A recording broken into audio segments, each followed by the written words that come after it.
Hello बच्चों, let's read the question. So the question here is, name the three phases of interphase, give one major event of each phase.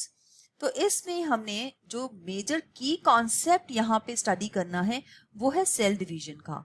Cell division के अंदर दो basic phases होते हैं जिसमें सबसे पहली स्टेज जो है उसको बोला जाता है इंटरफेज। इंटरफेज में जो सेल होता है वो मेटाबॉलिकली काफी एक्टिव सेल होता है और इस स्टेज को हम रेस्टिंग स्टेज बोलते हैं। तो इसमें सबसे पहले सेल एंटर करेगा G1 फेज के अंदर। G1 फेज का मतलब है गैप 1 फेज। गैप 1 फेज में जो ऑर्गेनाइज है वो बहुत ही मेटाबॉलिकली एक्टिव है और फास्ट वर्क कर रही हैं। So metabolically they are very active और इसके साथ ही यहाँ पे हो रही है सेल ग्रोथ।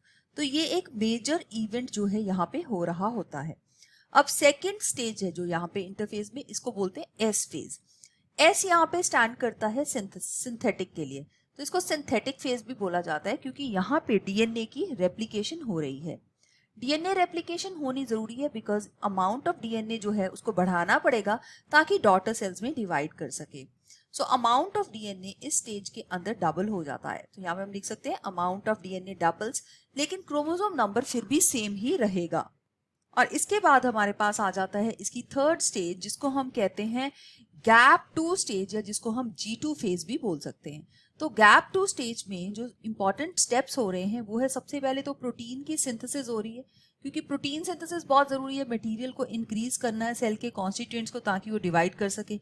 और दूसरा हो रहा होता है यहाँ पे सेल ग्रोथ। तो ये मेजर इवेंट्स है और 3 फेजेस है इंटरफेज के, जिसका पहला नाम है G1 फेज, फिर है एस फेज और फिर है G2 phase. So I hope you have understood it well. All the best, thank you.